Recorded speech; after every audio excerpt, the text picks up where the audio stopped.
قل هذه سبيلي أدعو إلى الله على بصيرة أنا ومن اتبعني وسبحان الله وما أنا من المشركين.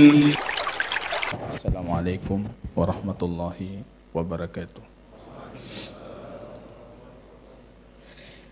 Alhamdulillahi Rabbil Alamin, nahmaduhu wa nasta'inuhu wa nastaghfiruh wa na'udhu billahi min syururi anfusina wa sayyiati a'malina may yahdihillahu fala mudilla lahu wa may yudlil fala hadiya lahu.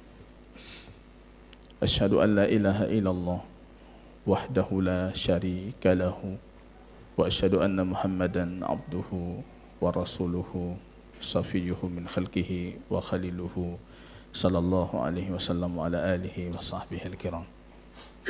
Yaqul Rabbuna jalla sya'nuhu fi muhkami tanzilihi, ya ayyuhalladzina amanu ittaqullaha haqqa tuqatih wa la tamutunna illa wa antum muslimun.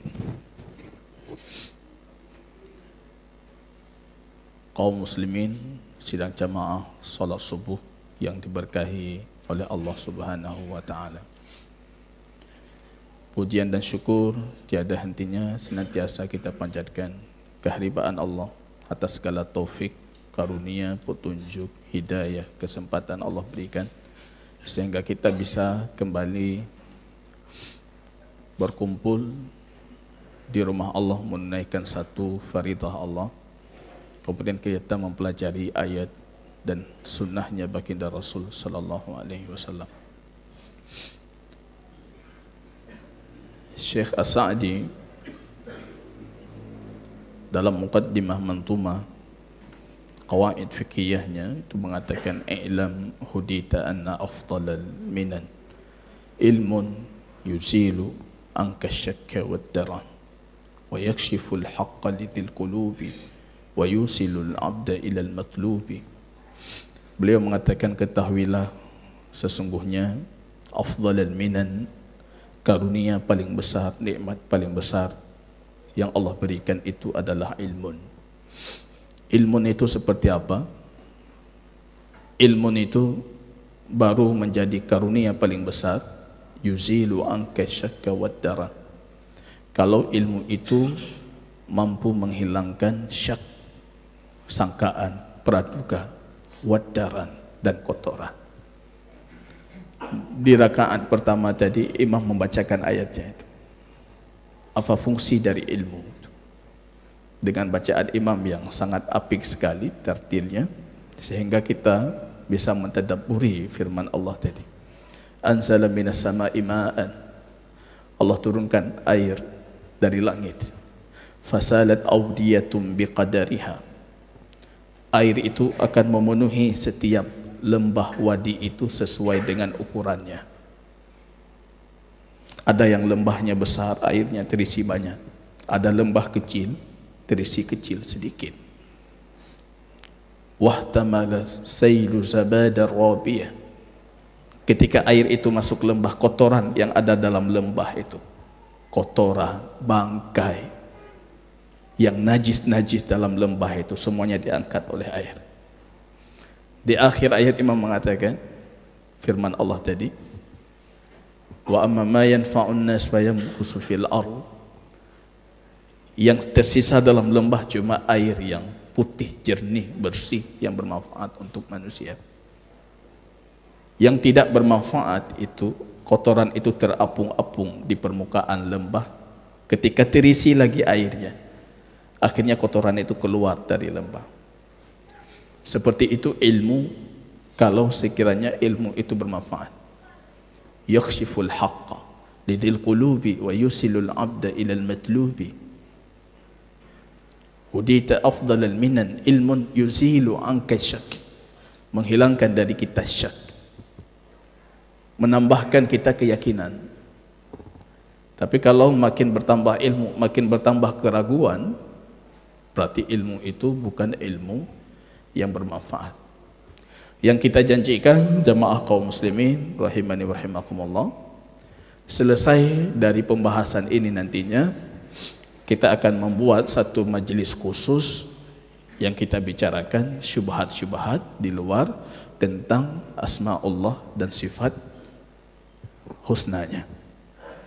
Itu ketika sudah pondasi keimanan tauhid kita terhadap asmaul husna ini sudah kita bangun dengan begitu kuatnya. Begitu jamaah kaum muslimin rahimani wa rahimakumullah. Kalau kita merujuk ke kitab A'lam As-Sunnah Al-Mansyura yang sedang kita pelajari ini, pertanyaan yang 51 Al-Wahid wal Khamsun itu bertanya tentang apa itu tauhid asma dan sifat. Pada pertemuan yang lalu kita sudah membicarakan kaidah yang keempat, cara beriman terhadap asma Allah Al-Husna dan sifat Allah Al-Ula. Caranya seperti apa? Kita tetapkan apa yang Allah tetapkan untuk dirinya. Kita tetapkan untuk Allah apa yang ditetapkan oleh Rasulnya. Kita nafikan untuk Allah apa yang Allah nafikan untuk dirinya. Dan kita nafikan untuk Allah apa yang Rasulnya nafikan terhadap Tuhannya.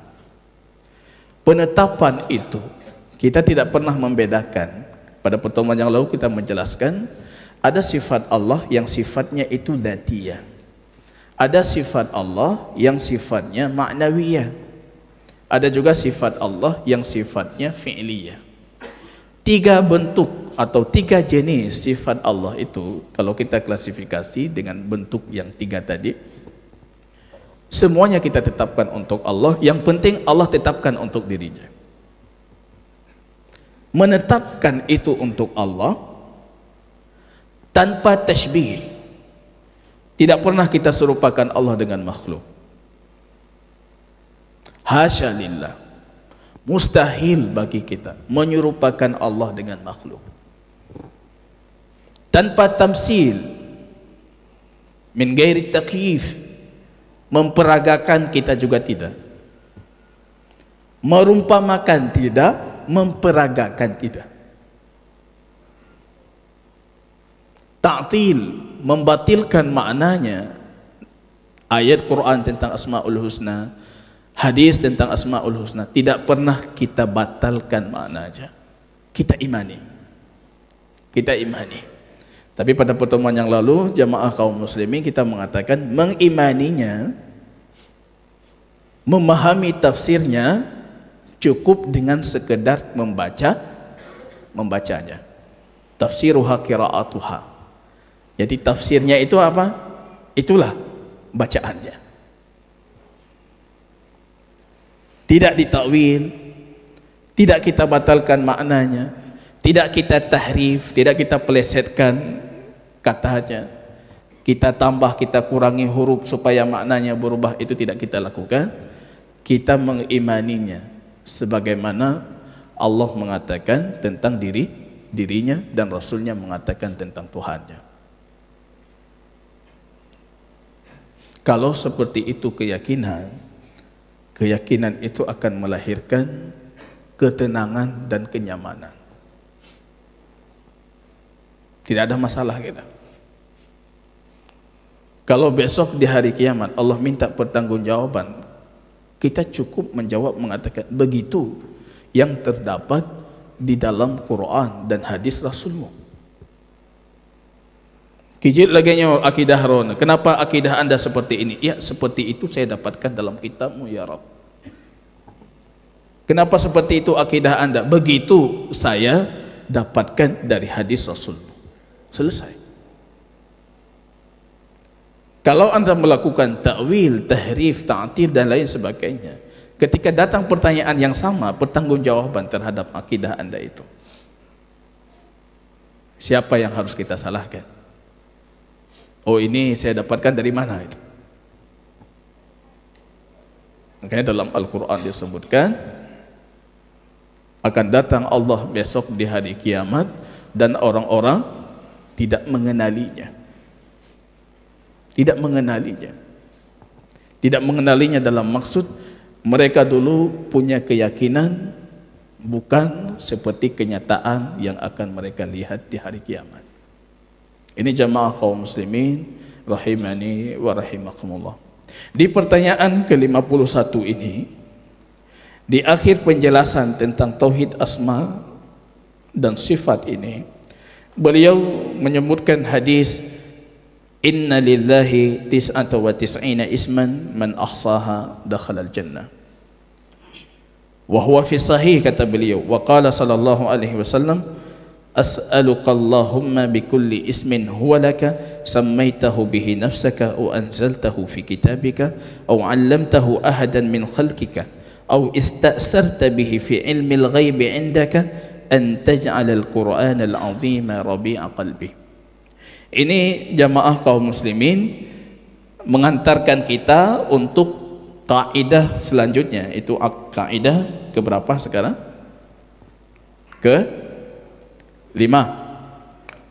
Keberapa? Ada versi 5, ada versi 6. 5. Kaidah pertama apa itu? Nama Allah semuanya itu husna, kesempurnaan, dan sifat Allah itu semuanya ula. Kaidah kedua, kesempurnaan itu hanya bisa dipahami dengan Al-Quran dan hadis Rasul. Akhirnya lahir kaidah kedua, nama Allah dan sifat Allah itu tauqifiyah. Tauqifiyah artinya Rabbaniyah, harus bersumberkan dari Allah, harus bersumberkan dari Rasul Allah. Menamakan Allah dari kita sendiri dengan logika akal kita tidak bisa, karena kita tidak mampu menangkap kesempurnaan yang hakiki untuk Allah. Kadang-kala kita berpikir ini sudah sempurna, tapi pada kenyataannya bagi Allah itu tidak sempurna. Makanya harus mengkhususkan nama sesuai dengan firman Allah dan hadis baginda Rasul. Kaidah ketiga, kaidahnya apa? Kaidah ketiga, asma'ullah a'lam wa awsaf.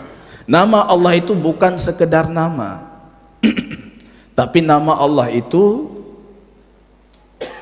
punya eksistensi dan identitas tunggal, menunjukkan satu zat yang tunggal. Tapi setiap nama itu punya kandungan multi sifat yang berbeda, banyak sifat. Allah Ar-Rahim, Allah Al-Karim, Allah Al-Jawad, Allah Al-Khallaq, itu semuanya sifat-sifat yang dikandungi oleh nama Allah. Kaidah keempat kita menjelaskan bagaimana kita harus mengimani nama Allah dan sifat Allah itu dengan cara menetapkan untuk Allah apa yang Allah tetapkan untuk dirinya, dan menetapkan untuk Allah apa yang Rasulnya tetapkan untuk Tuhannya. Tidak melakukan perumpamaan, tashbih, tidak memperagakan takyif, tidak membatalkan maknanya, ta'til, tidak memplesetkan artinya ataupun kosakatanya, tahrif. Itu tidak kita lakukan. Membaca ayat dan hadisnya, hadis yang disebutkan oleh Syekh Hafidh Al-Hakami tadi, kita punya kaidah ke-6, asma'ullah asma Allah Ta'ala itu tidak terbatas.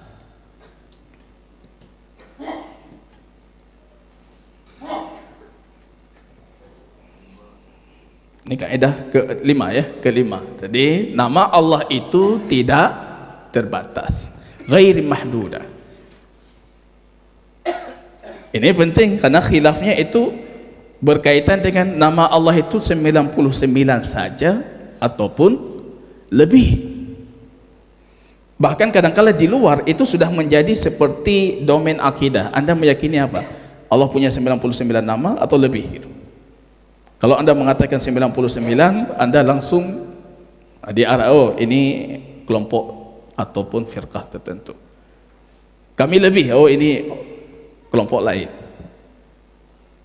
Kalau merujuk ke hadis yang mengatakan 99, mereka merujuk ke hadis yang tadi kita bacakan. Inna lillahi, ini hadisnya. Inna lillahi tis'ata wa tis'ina isman. Allah punya 99 nama. Faman ahsaha dakhalal jannah.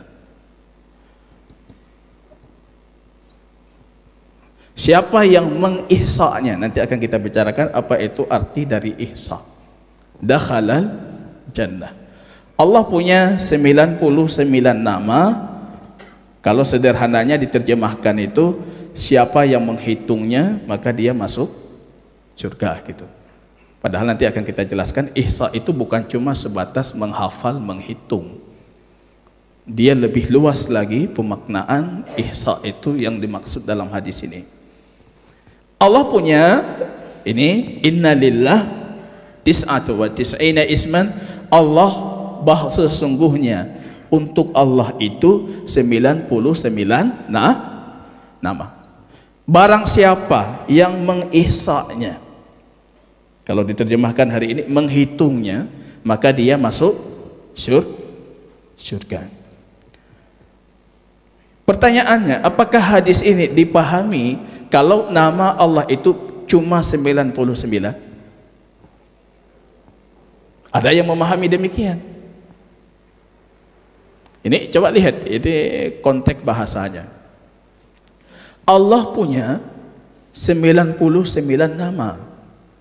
Siapa yang menghitungnya, ini kalau terjemahan sederhana, siapa yang menghitungnya masuk surga.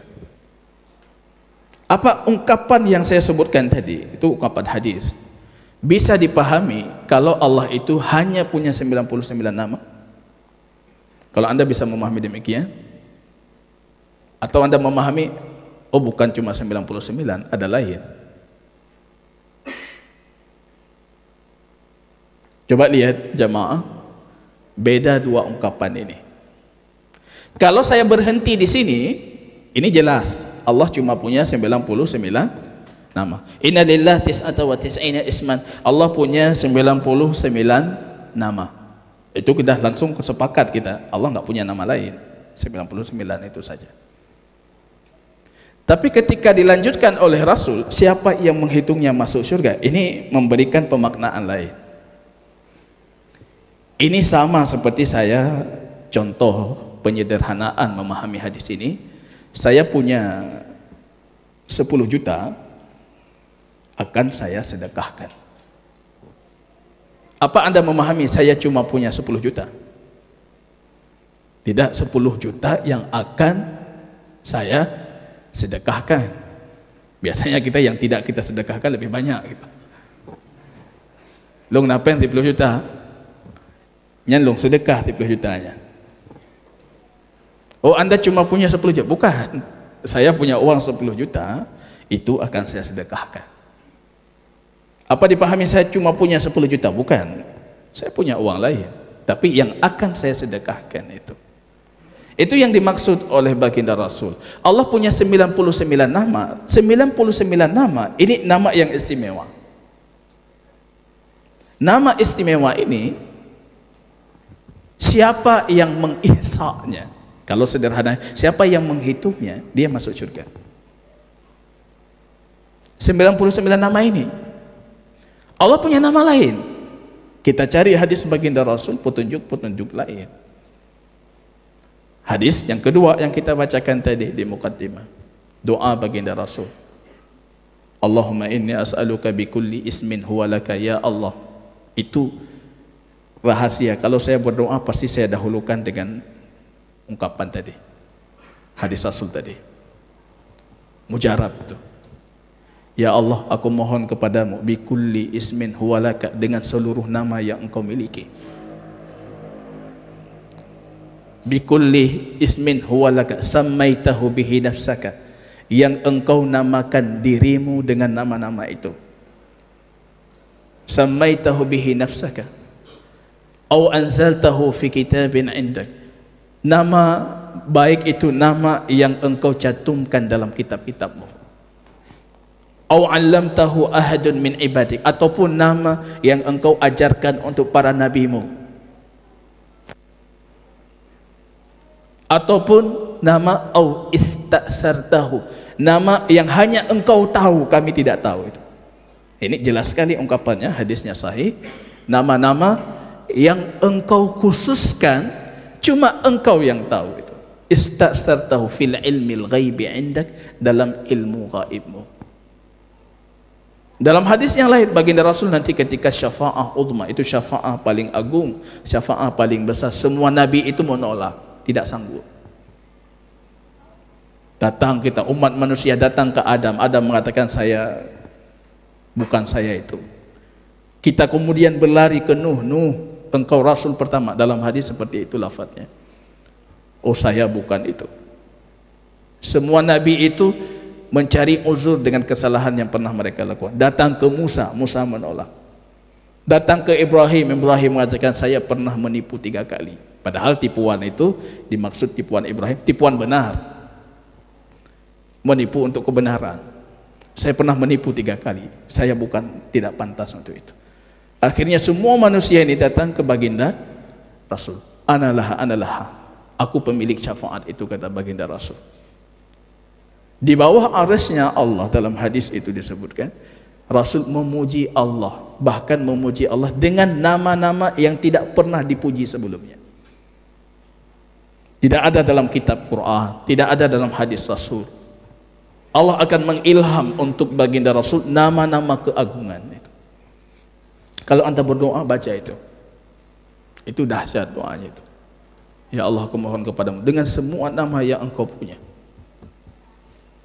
Baik nama itu engkau turunkan dalam kitabmu untuk ajarkan, ataupun nama-nama, saya tidak tahu itu, tapi semua nama itu saya jadikan sebagai wasilah untuk berdoa. Kalau dalam hadis tadi, Allahumma ij'al, apa doanya? Al-Quran al-azim rabi'a qalbi, jadikan Quran yang agung itu sebagai pelipur lara hatiku. Itu doa Rasul. Dimulai dengan tadi, dengan nama-nama Allah. Kemudian Allahumma ij'al, ya Allah jadikan Quran al-azim, Quran yang agung itu sebagai pelipur lara hatiku itu. Mau apa saja baca doa itu dengan muqaddimah tadi. Kalau versi Arabnya lebih bagus. Allahumma inni as'aluka bi kulli ismin huwa laka sammaitahu bihi nafsaka aw anzaltahu fi kitabika aw 'allamtahu ahadan min nabiyyika aw istasartahu fi ilmil ghaibi 'indaka. Baru kita lanjutkan mau doa apa. Itu insyaallah ahra lil qabul, lebih dekat untuk diistijabahkan doanya. Begitu rahasia kita berdoa. Ini dari hadis itu kita dapatkan, rupanya Allah tidak terbatasi dengan 99 nama. Keunikan tradisi Arab memang demikian. Arab itu sesuatu makin agung, namanya makin banyak. Apa yang diagungkan oleh orang Arab itu namanya banyak-banyak itu. Pedang diagungkan, singa diagungkan, kuda diagungkan, itu transportasi mereka lah. Itu yang mereka agungkan itu khamar, ya dulu di jahiliyah khamar, minuman keras diagungkan. Minuman keras itu banyak nama dia. Kalau pedang itu sampai puluhan bahkan ratusan nama. Kuda itu sampai 200 sekian nama. Kadang-kadang lucu kalau kita katakan Allah cuma punya 99 nama, kuda saja sama orang Arab itu, bagi orang Arab punya ratusan nama itu. Cinta, mereka suka mengagungkan cinta karena memang ahlu fitrah. Orang fitrahnya itu masih suci. Ya, di pelosok pedalaman, perbaduian itu suci sekali hati mereka. Maka cinta mereka murni sekali. Cinta itu hampir 500 kosakata. Cinta 500 kosakata itu. Kita bukan ahli suci lagi, kotor. Mata kita kotor, hati kita kotor, cinta kita tawar itu. Tawar. Bahkan maaf cakap, cinta kita terhadap istri di rumah tawar. Tawar, kotor sekali. Maka Imam At-Tabari dulu ditanyakan, wahai Imam, kenapa kalian para ulama itu nikah sampai 4 gitu? Poligami dulu ulama-ulama itu nikah 4, 3 itu. Kita hari ini jujur saja, 1 aja nggak sanggup gitu. Bukan tidak sanggup finansial, tidak sanggup, hasrat syahwatnya nggak sanggup. Apa kata Imam Tabari? Kalian, syahwat kalian habiskan di jalan-jalan. Maka ketika pulang ke rumah, syahwat itu sudah habis. Syahwat itu suci, cuma habis. Jangan bicara poligami, 2, 3, apalagi 4 itu. 1 saja hak batinnya itu sering tidak terpenuhi. Itu cinta dalam bahasa Arab itu sampai 500 kosakata itu. Ya, di pertemuan sebelumnya saya mengatakan kalau Anda bisa bahasa Arab, istri Anda bisa bahasa Arab, itu mesranya lama itu. Ungkapan cintanya 500 itu nggak habis-habis tuh. 1 hari 1 aja. 1 tahun itu belum habis kosakata. Kita bahasa Indonesia terlalu miskin untuk memahami itu. Akhirnya apa yang terjadi? Leuro kah? Rindu ata-ata ikilim promo. Lung sayang kerana ata-ata. Jadi nggak ada perkembangan gitu. Begitu orang Arab ketika mengagungkan sesuatu itu namanya dibanyakkan. Namanya banyak, bisa ratusan itu. Maka kosakata bahasa Arab itu satu-satunya bahasa yang kosakatanya tidak terhingga, tidak terhitung. Yang terhitung saja 21 kali kosakata bahasa Inggris. Bahasa Inggris yang katanya paling hebat, itu bahasa Arab kosakatanya itu 20 kali itu. Yang terhitung. Belum lagi yang tidak terhitung, yang tidak diketahui, digunakan oleh orang Arab tapi tidak terhimpun dalam mu'jam dan kamus bahasa Arab. Makanya ini jamaah kaum muslimin rahimani wa rahimakumullah, bentuk pengagungan, kesempurnaan pengagungan kita terhadap Allah. Kita meyakini Allah itu punya nama yang tidak terbatas. Setiap nama itu a'lam wa awsaf. Kaidah ketiga, punya kandungan sifat. Punya kandungan sifat. Jadi ketika kita melihat nama Allah, yang harus kita imani seperti ini. Ini nama Allah, Ar-Rahman.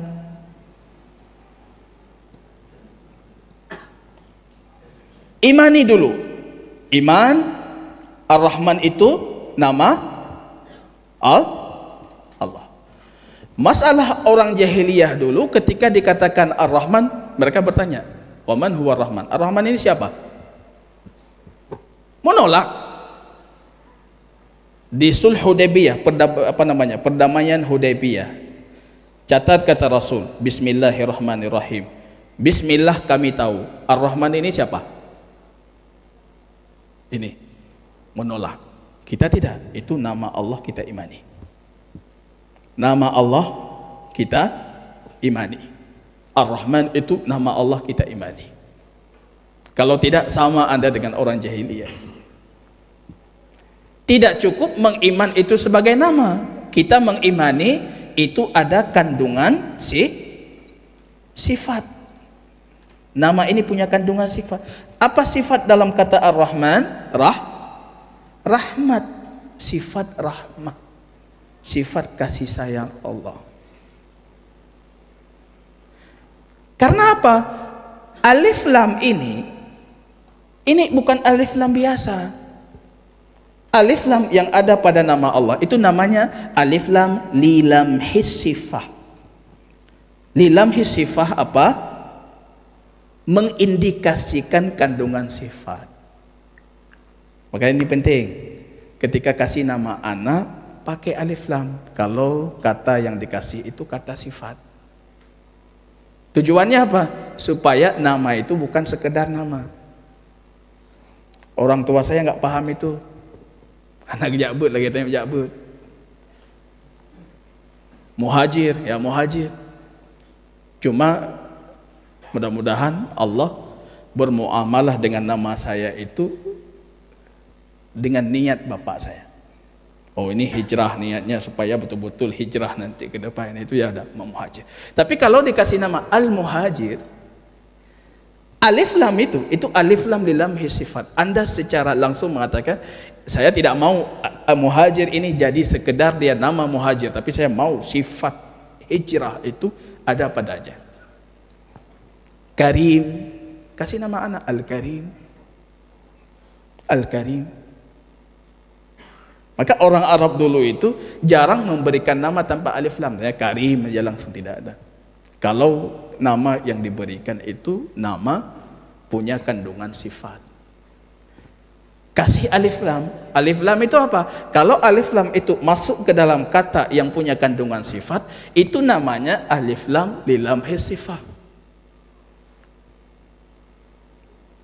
Lamhih itu untuk mengindikasikan ada sifat di dalamnya.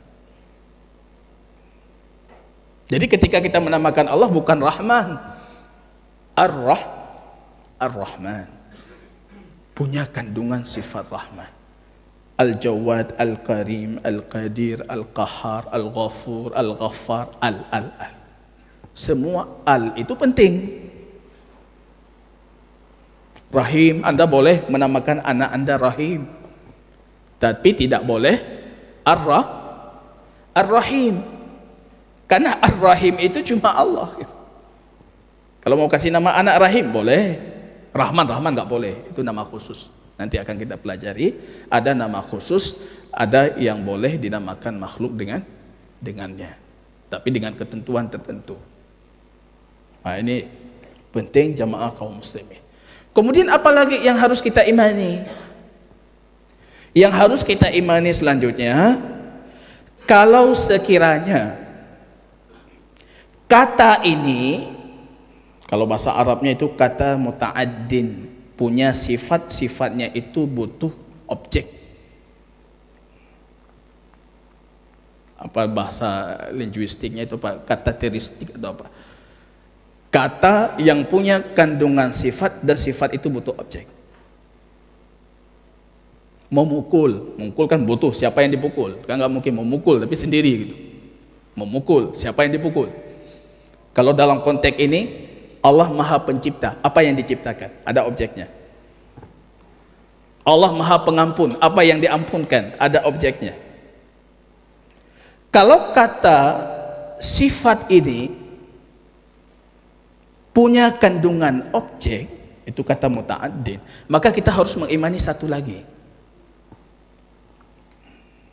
Harus mengimani konsekuensi dari nama itu.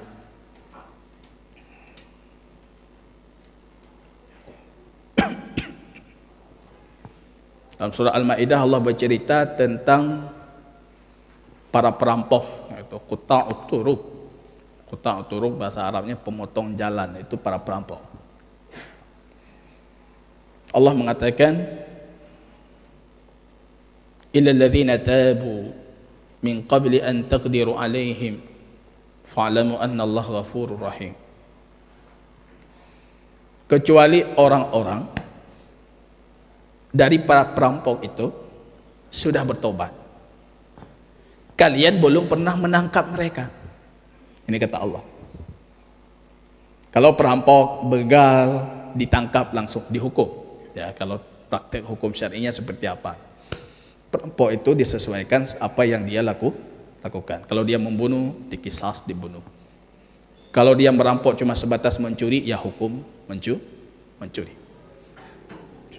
Kalau ada yang harus dikisas dan mencuri juga, artinya hukum mencuri dan juga hukum kisas. Allah mengatakan kalau mereka para perampok itu sudah bertobat. Mereka perampok tapi lama dulu merampok, sekarang sudah tobat, sudah baik. Min qabli an taqdiru alaihim. Mereka bertobat sebelum kalian mampu menangkap mereka.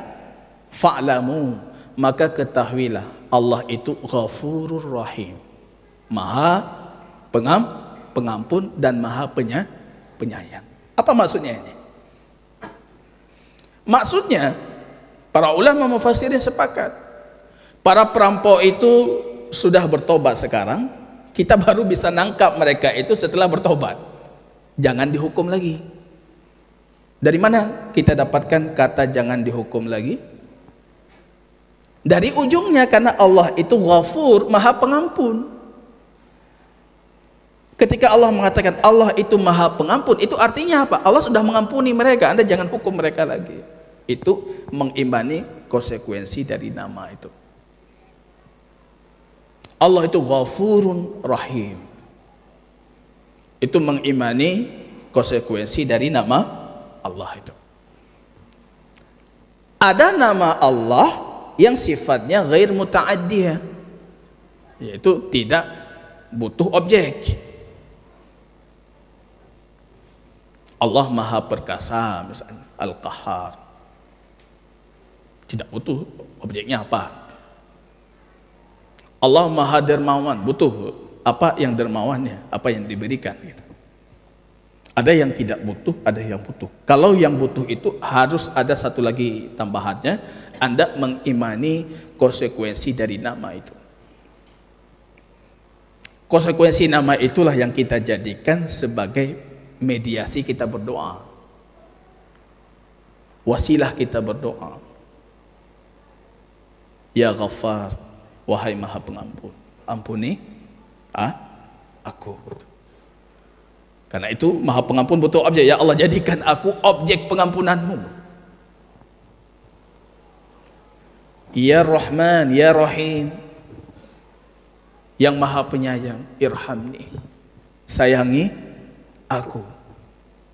Karena Rahman Rahim itu butuh objeknya, maka jadikan aku sebagai salah satu dari objek yang engkau sayangi. Kita mengimani konsekuensinya. Bukan cuma sebatas kita meyakini itu ada sifatnya, kita yakini sifat itu ada dan memang terjadi untuk objek-objeknya. Seperti itu kita mengimani nama Allah. Kalau dalam ilmu linguistik itu, ilmu lughah, itu ada bahasanya semantik, ya, ilmu semantik. Cara memahami apa? Pemaknaan lafaz terhadap makna. Pemaknaan lafaz. Itu penting juga kita pahami dalam mempelajari nama Allah. Kalau misalnya saya kasih ada 3 penunjukan makna lafaz terhadap objek visualnya. Ketika kita katakan, misalnya saya mengatakan mobil, yang ada di kepala Anda apa? Ya, Anda tahu langsung mobil, ya, mungkin gambar mobilnya, ya, lengkap dengan semuanya, lengkap semuanya, ini mobil, ini mobil. Kadangkala kita menyebutkan mobil, tapi yang kita maksud cuma bagian tertentu dari mobil.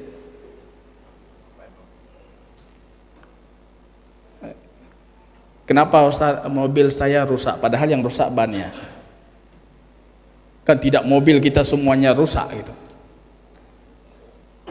Mana mobilnya Ustaz? Mobil saya rusak, padahal yang rusak apanya? Mungkin bagian tertentu dari mobil itu yang rusak. Kadangkala kata ini kita sebutkan, yang kita inginkan itu bagian tertentu. Anda bisa memahami secara tersirat. Mobil, apa yang Anda pahami? Ada pembuat kan nggak mungkin mobil ada sendiri dia. Ini ada pembuatnya. Coba Anda pahami. Kadangkala kita memahami mobil itu dalam konteks mobil itu semua lengkap, berjalan dia, aktif dan sebagainya. Kadangkala kita pahami mobil itu cuma bannya. Kadangkala kita pahami mobil itu cuma sebatas pembuatnya. Ini dalam ilmu linguistik, ilmu semantik, ilmu dalalah. Mobil itu ketika dipahami seluruh objeknya, itu namanya secara mutabakah. Mutabakah itu penunjukan kata mobil untuk seluruh mobil itu mutabakah. Kalau menunjukkan sebagian, itu secara at-tadammun. Tadammun itu sebagian. Kadangkala Anda sebutkan mobil yang Anda maksud bannya. Kadangkala Anda sebutkan mobil Anda maksud setirnya. Kadangkala Anda sebutkan mobil yang Anda maksud spionnya bahkan. Relah motolun, puralah spion. Mobil Anda tidak rusak, yang rusak itu cuma spion, kacanya. Kadangkala Anda sebutkan mobil yang Anda maksud itu pembuatnya. Karena itu bisa dipahami secara makna. Ini namanya secara iltizam, keharusan makna. Kalau mutabakah secara seluruh makna. Tadhammun itu secara sebagian makna. Iltizam itu secara keharusan makna. Kalau ada mobil harus ada pembuatnya. Sekarang tiga bentuk semantik dalalah ini kita bawa untuk nama Allah. Coba dipahami. Bagaimana cara kita beriman terhadap nama Allah?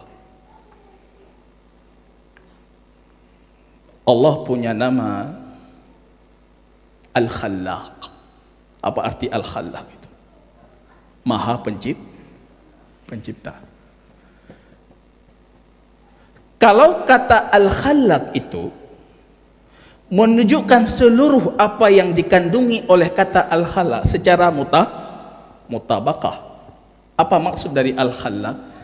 Al-Khallaq itu secara mutabakah ada zat Allah dan ada sifat Al-Khalq, menciptakan. Ketika Anda mengatakan Allah itu maha pencipta, artinya Anda sudah mengatakan Allah itu ada zat dan ada sifat maha penciptaan. Tapi ketika secara tadhammun Anda mengatakan Al-Khallaq, maksud Anda zat saja. Itu sebagian dari makna Al-Khallaq. Atau maksud Anda cuma maha penciptanya saja, tidak Anda inginkan zatnya. Itu sebagian, itu secara tadhammun. Coba dipahami pelan-pelan. Baik itu bi dari hina la ilmu fu. Lehpu semantik benar ustaznya. Bukan semantik, tanya teknik elektro kuliah dah. Ya, ini orang linguistik ya. Secara keharusan, ketika Anda mendengar kata Maha Pencipta, harus apa? Maha Pencipta itu harus apa?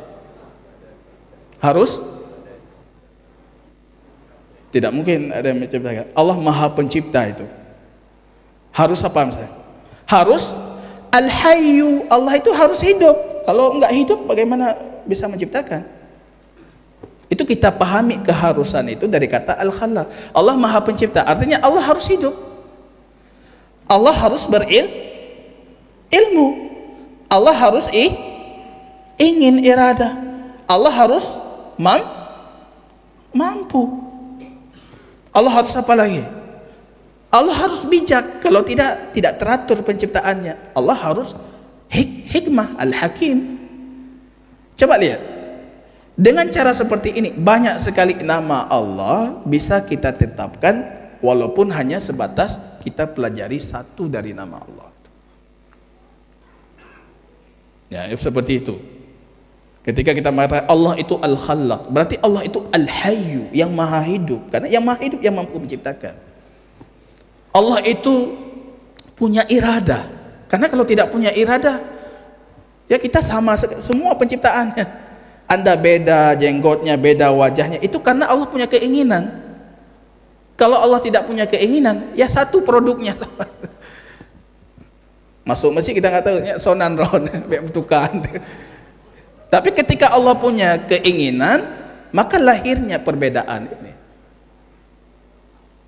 Allah punya kudrah, Al-Qadir, Al-Qahar.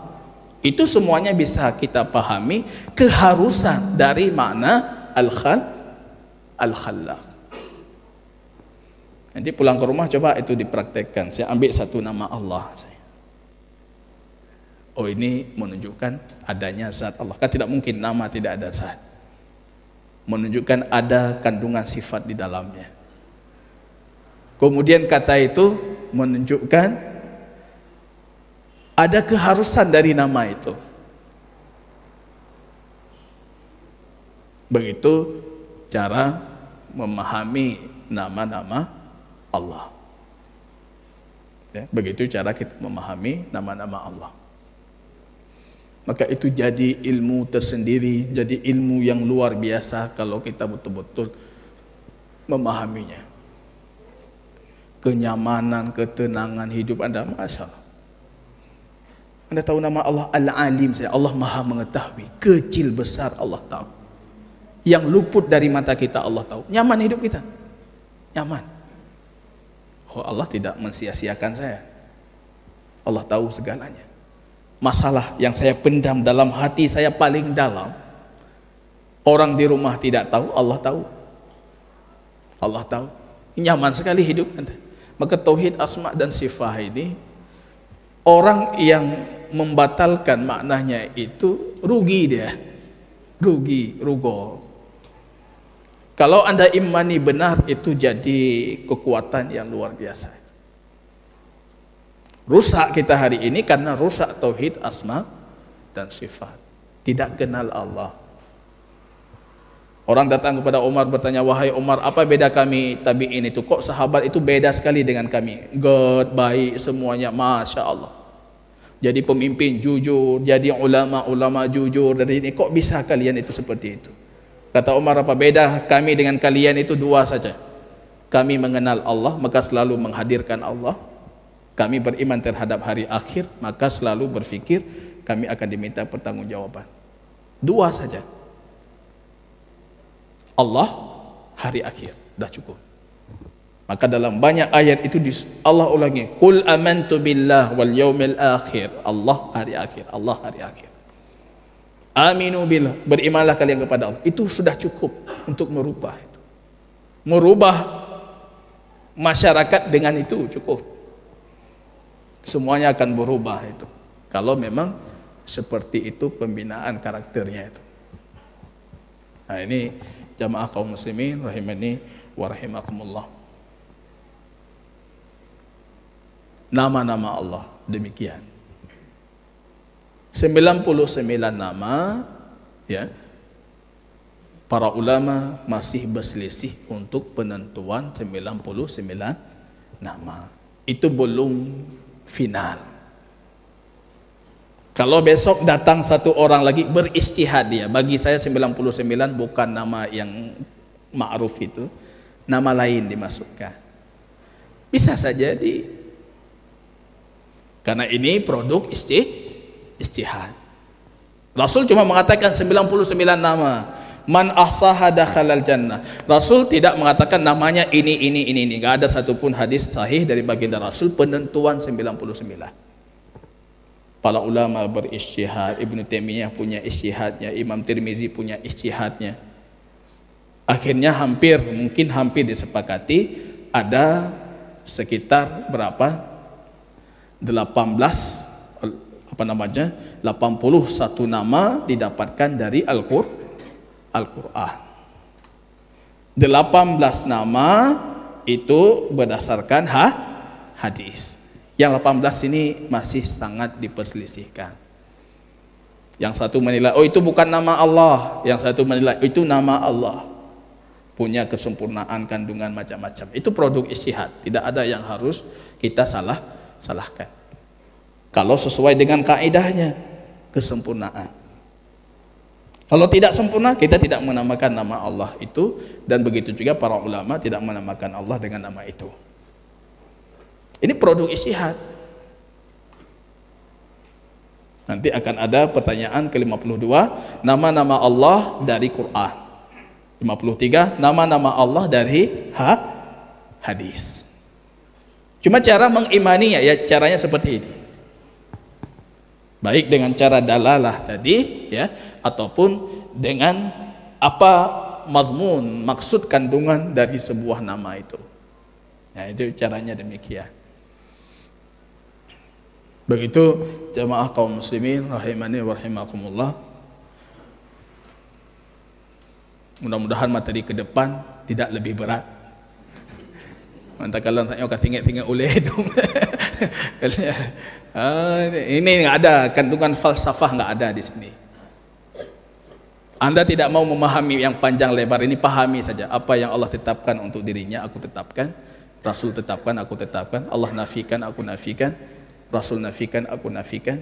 Aku tidak memperumpamakan Allah dengan makhluk, tidak memperagakan bentuk dari sifat Allah, tidak kita batalkan maknanya, tidak kita plesetkan arti dan kosakatanya. Itu sudah cukup untuk menunjukkan ketauhidan Anda terhadap asma'ullah al-husna dan sifat-sifat keagungannya Allah Subhanahu wa taala.